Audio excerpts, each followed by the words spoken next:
सी छोटी जगह चाहिए किसी को रेस्टोरेंट खोलने के लिए, तो उसको लोकेशन क्या चुननी चाहिए?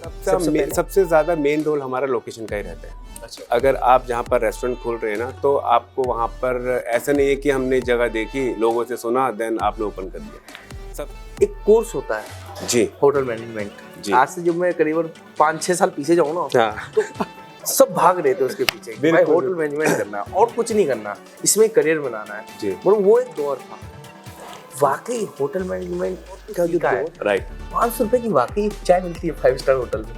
बिल्कुल मिलती है। 500 रुपए की चाय बिल्कुल मिलती है। 5 का पी ले, लेकिन वही कैपुचिनो गेस्ट को पिला है 500 रुपए। अब सर्विस टैक्स से याद आया, मैं जब बिल पढ़ता हूँ अभी, अब निर्मला सीतारमण बिल्कुल। तो सरकार भी कहे, आखिरी सवाल और फिर खत्म करो, बहुत इंपॉर्टेंट है। जी बिल्कुल। एक रेस्टोरेंट को, छोटे से छोटे रेस्टोरेंट को भी कितना बजट लेके चलना चाहिए और कितना वक्त इंतजार करना चाहिए कि अब मेरा प्रॉफिट आने लगा? लोग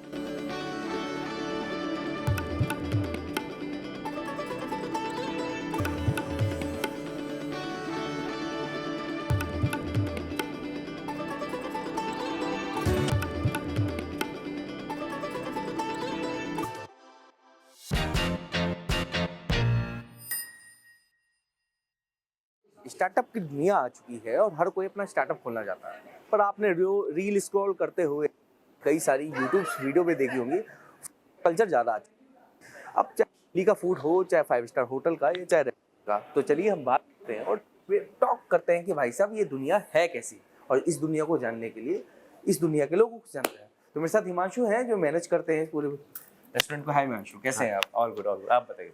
हिमांशु, मैं कुछ थोड़ा पढ़ रहा था, बार-बार वीडियो को स्क्रॉल कर रहा था। हर कोई वीडियो बनाए जा रहा है फूड के ऊपर।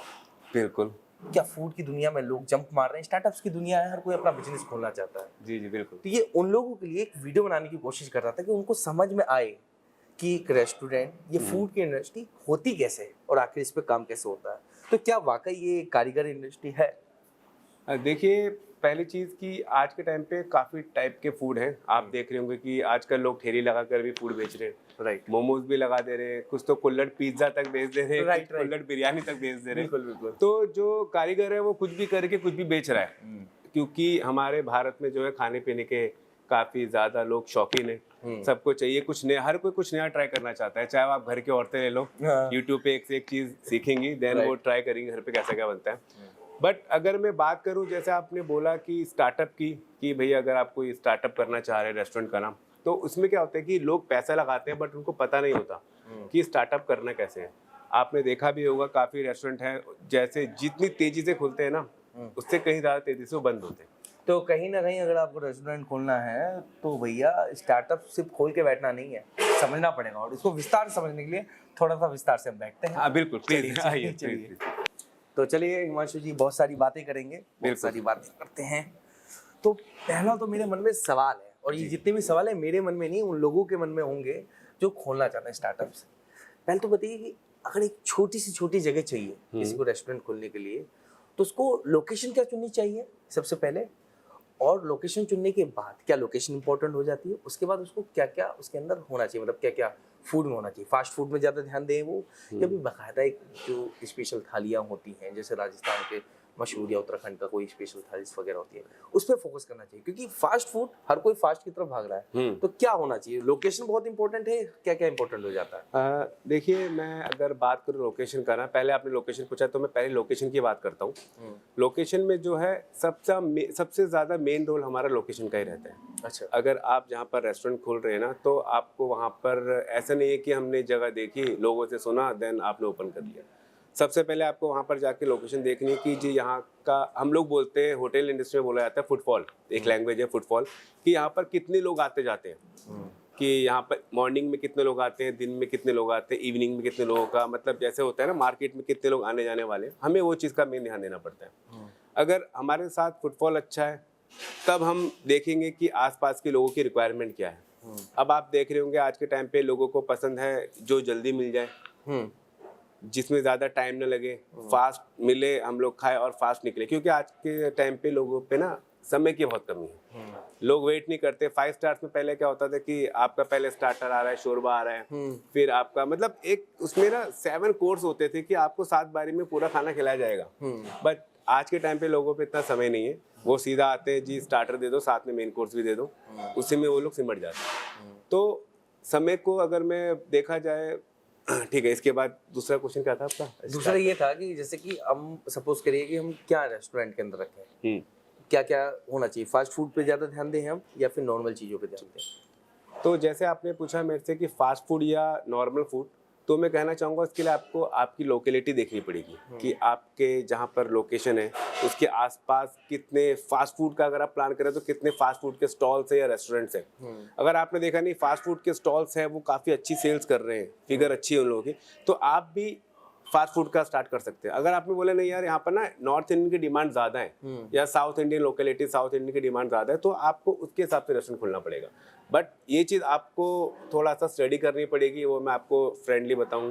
अगर आप सोच रहे कि नहीं बस मैं कुछ भी खोल देता हूँ चलेगा, तो वो पॉसिबल नहीं है। अब जैसे हमारा जो काफ़ी रेस्टोरेंट्स हैं वो कॉर्पोरेट एरिया में भी है। अब कॉर्पोरेट एरिया में क्या हमें प्रॉब्लम आती है, सैटरडे संडे बंद रहता है, तो सैटरडे संडे कोई कॉर्पोरेट में नहीं आता, उसमें थोड़ा हम लोगों को मार खानी पड़ जाती है, तो ऑटोमेटिक सेल डाउन होती है। फेस्टिव सीजन है, कॉर्पोरेट बंद है, उसमें डाउन जाती है सेल। तो ये सारी चीज़ें ना आपको एक एनालाइज करना पड़ता है मार्केट के साथ।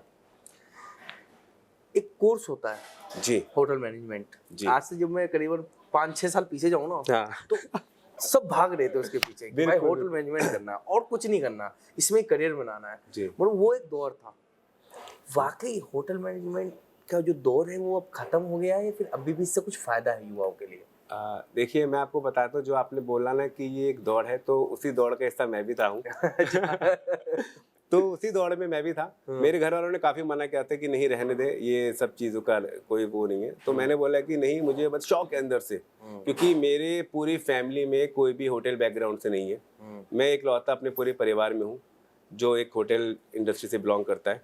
और अगर आप बोले होटल मैनेजमेंट, उस समय पे एक दौर था कि भाई एक होटल मैनेजमेंट करा हुआ लड़का, पढ़ा लिखा लड़का होटल में जा रहा है, तो थोड़ा अंग्रेजी बोलेगा, थोड़ा उसको एक स्टैंडर्डाइज रहेगा, कपड़े अच्छे से पहनेगा, उसको बोलने का तरीका होता है, बॉडी लैंग्वेज होती है, काफ़ी सारी चीज़ें होती हैं।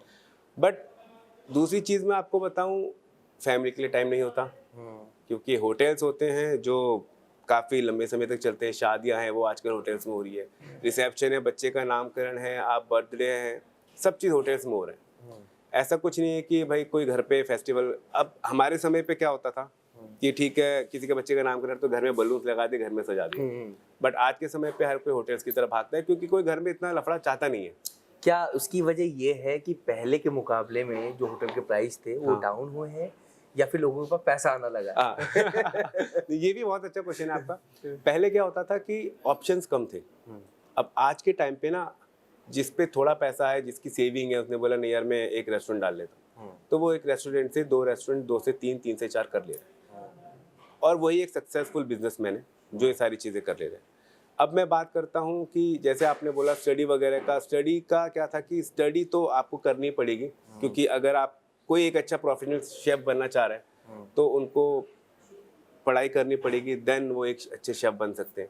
कोई एक मैनेजर बनना चाह रहा है तो उनको उसके लिए कम्युनिकेशंस आनी चाहिए, आपको पढ़ाई करनी पड़ेगी तब आप। लेकिन आफ्टर ये कोविड, मैं आपको सही बताऊं, आफ्टर कोविड जो एक पढ़ा लिखा बंदा जिसने 4 साल का होटल मैनेजमेंट किया है और एक नॉर्मल बंदा जिसके पास नौकरी नहीं है, कोई नौकरी नहीं मिल रही, या वो किसी एक्सपोर्ट लाइन में काम करता था या कहीं पर भी था, तो दोनों की कैटेगरी थोड़ा सिमिलर हो गई है। जैसे मैं 5 स्टार में मैंने अपनी पहले जॉब की थी ना, तो वहाँ पर आपको एंट्री लेने के लिए ग्रेजुएशन जरूरी, मतलब कि होटल मैनेजमेंट ज़रूरी चाहिए।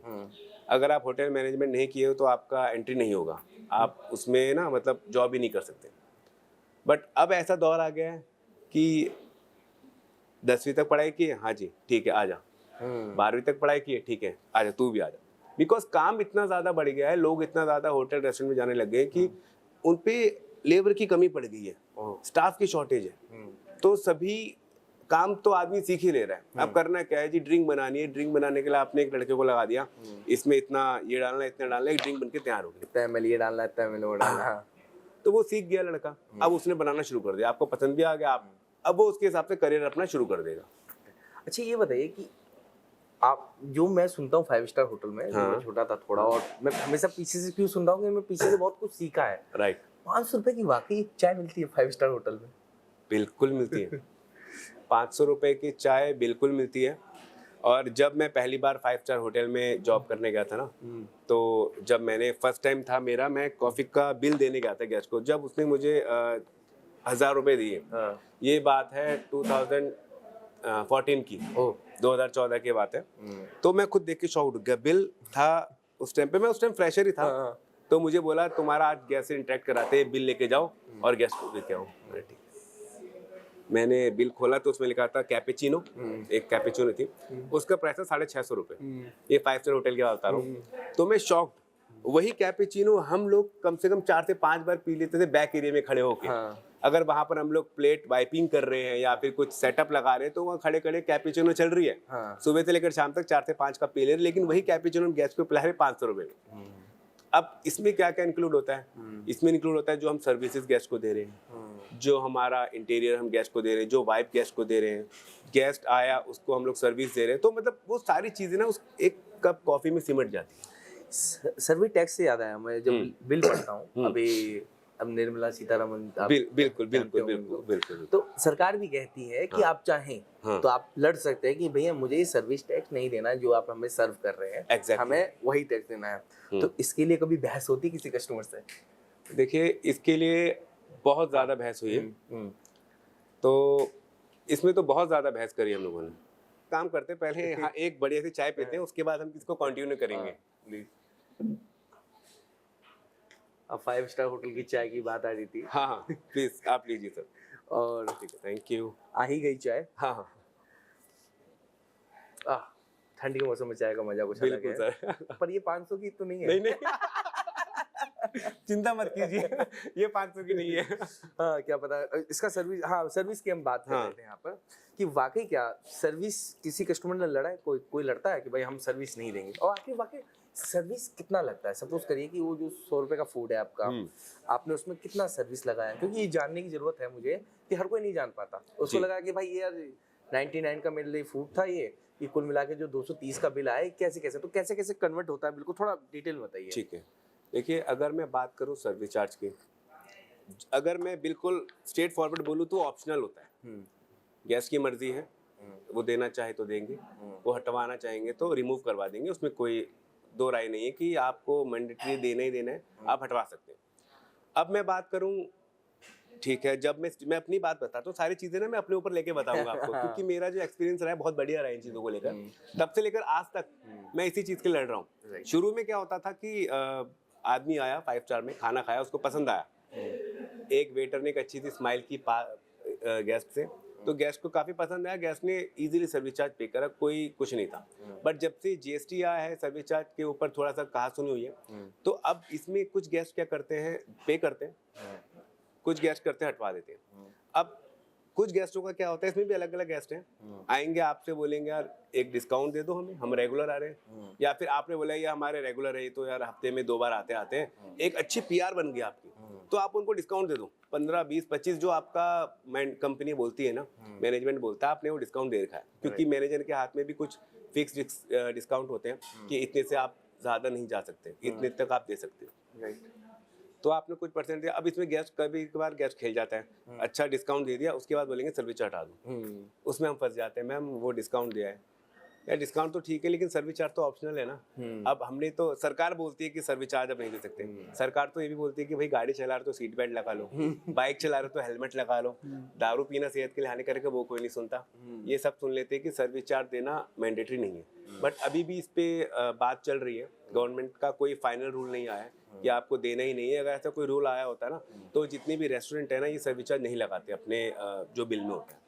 नहीं, रूल्स तो ये कहता है कि वो सर्विस चार्ज तो देंगे, मतलब आपका हक है रेस्टोरेंट की तरफ से कि कस्टमर को बोले कि है, कस्टमर का भी हक है, अगर वो नाराज कि मुझे नहीं देना, तो आप उनसे बहस नहीं कर सकते, नहीं कर सकते, बिल्कुल नहीं कर सकते, यही है। हम लोग बिल्कुल जीरो कर देते हैं, ठीक है सर कोई बात नहीं, आपको सर्विस पसंद है नहीं, हमें बहुत अच्छा लगा बट हमें नहीं देना, ठीक है सर कोई बात नहीं, हम प्यार से हाथ जोड़ेंगे, ओके हो जाएगा। अच्छा, ये आप बात करते हैं थोड़ा मैनेज कैसे होता है ये, मतलब सुबह कितने बजे आना होता है रेस्टोरेंट को, इवनिंग में क्या इसकी टाइम ड्यूरेशन होती है, सुना है कि फूड के लिए कोई छुट्टी नहीं, हाँ। क्योंकि भाई भूख तो कोई छुट्टी और हॉलीडे कह के नहीं आएगा। बिल्कुल। तो कैसे मैनेज होता है ये ऐसे मैनेजर कि एम्प्लॉयज को कैसे मैनेज करा जाता है इसमें? उन लोगों के लिए टिप्स है कि जो अपना रेस्टोरेंट खोले तो उनके लिए टिप्स क्या क्या रहेगी कि कैसे रेस्टोरेंट को मैनेज करें, ये सब कैसे बताइए? देखिए इसमें ये होता है कि अगर जैसे मैरिज की बात आती है, अगर आप एक रेस्टोरेंट के ऑनर हैं तो आप कोई भी फेस्टिवल सेलिब्रेट नहीं कर सकते अपनी फैमिली के साथ। अगर आप एक रेस्टोरेंट के मैनेजर हैं या रेस्टोरेंट में काम भी कर रहे हैं, आप रेस्टोरेंट से जुड़े हुए भी है ना, तो भी आप कोई भी फेस्टिवल सेलिब्रेट नहीं कर सकते फैमिली के साथ। आपको सारे के सारे फेस्टिवल अगर सेलिब्रेट करने हैं तो आपको अपने कंपनी के एम्प्लॉयज़ के साथ ही करने हैं।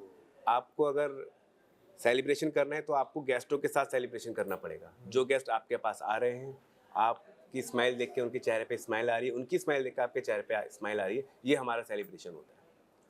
कभी दुख लगा है कि शायद या कुछ मिस कर रहा हूँ मैंने इस लाइन में आकर, मैंने बहुत कुछ खोया है, ऐसा कुछ हुआ है? शुरू में होता था, जैसे दिवाली थी तो मुझे याद है एक बात का, दिवाली थी घर में, तो घर वाले फ़ोन कर रहे थे कि कब आओगे। मैंने कहा बस मैं निकलता हूँ। उस टाइम पे मैं नया नया था, मेरे इस इंडस्ट्री में आने के बाद, होटल इंडस्ट्री में आने के बाद फर्स्ट दिवाली थी। तो मैंने कहा ठीक है मैं पहुँचता हूँ। तो सडनली ब्रेकफास्ट के बाद लंच चला, लंच के बाद डिनर का टाइम हो जाता है। उसमें क्या था, एक हाई टी थी जो हमारी शुरू होती है 5 बजे से। तो मैं उस हाई टी में फंस गया। अब घर वाले फ़ोन कर रहे, 7 बज गए, 8 बज गए, 9 बज गए। मैंने बोला आप एक काम करो, वेट मत करो, पूजा कर लो। फिर घर वाले बोले, मम्मी बोली यार मतलब ऐसी भी क्या नौकरी जो आप त्योहार छोड़ रहे हो। मैंने बोला नौकरी पहले है, त्योहार तो हर साल आएगा, नौकरी चली जाएगी तो त्योहार भी नहीं मना पाएंगे। क्योंकि मेरा शुरू से उसूल रहा है, कर्म ही पूजा है। आप कुछ भी कह लो कि सबसे पहले जो है, आप जिससे आपका परिवार पल रहा है, आपको पहले वो काम करना है। मेरा मानना ये है। शुरू में थोड़ा दुख हुआ, काफ़ी ज़्यादा दुख हुआ, बहुत लगा भी, बुरा भी लगता था कि मतलब फेस्टिवल है, सब फेस्टिवल मना रहे, मैं यहाँ पर काम कर रहा हूँ। बट अब उसकी आदत हो गई। बट मैं ये कोशिश करता हूँ कि जो नया नया इस इंडस्ट्री में आता है ना, जो भी मेरे से जुड़ा है, उसको ये प्रॉब्लम फेस ना करना पड़े। तो मेरा कोई भी स्टाफ होता है ना, तो मैं बोलता हूँ यार कोई बात नहीं, तू खेल के आ जा, होली है ना, जा। स्टाइल में रहने का एक मूवी देखी थी मैंने कुछ वर्ष पहले। अच्छा। तो उसमें ना लगता है कि उस टाइम से भी क्रेज थोड़ा बढ़ गया है। तो उसमें एक महिला थी जो अपने आप को मतलब खाने में कुछ मिला देती थी कि कांच वाच का, और फ्री में बिल ले जाती थी। क्या वाकई ऐसा कुछ होता है? फिल्मी की काल्पनिक कहानियां हैं? नहीं, मैं आपको सही बताऊँ ना, तो आज के टाइम पे भी लोग ऐसा करते हैं। ये एक मैं सबको बताना चाहता हूँ, ये ना एक बहुत ज़्यादा डार्क ट्रूथ है। ये कड़वी सच्चाई है, सॉरी मैं बोल रहा हूँ कैमरे के सामने, बट ये रियलिटी है। लोग क्या करेंगे, आएंगे, बाल निकाला, खाने में डाला, चालू हंगामा करना चालू। लोग आएंगे अपने आप को जैसे अभी लास्ट टाइम क्या हुआ था, मैं इससे पिछली कंपनी में था, तो वहाँ पर एक लेडी थी, खुले बाल थे।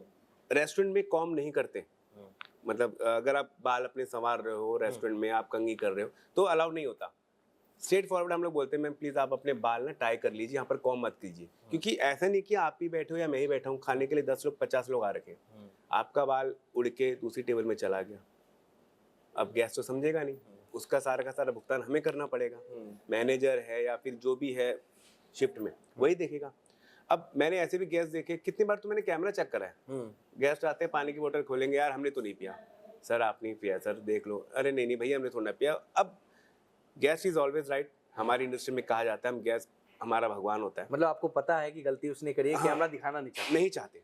हम खुद कैमरे में देख के अपने आप को थोड़ा शांत कर लेते, चलो कोई बात नहीं। क्योंकि अगर हम ऐसा करेंगे तो फिर कहते हैं नहीं कस्टमर भगवान होता है भैया, उसकी वजह से हमारा पेट पल रहा है। तो ऐसा नहीं कि फिर आप बढ़ावा दे रहे हैं इन चीज़ों को, आपके साथ वो ऐसा करके उनकी आदत बन जाएगी, फिर दूसरे रेस्टोरेंट में करेंगे, फिर तीसरे रेस्टोरेंट में, फिर आदत बन गई उनकी। होता है ये तो फिर आप गलती कर रहे हैं या फिर नहीं।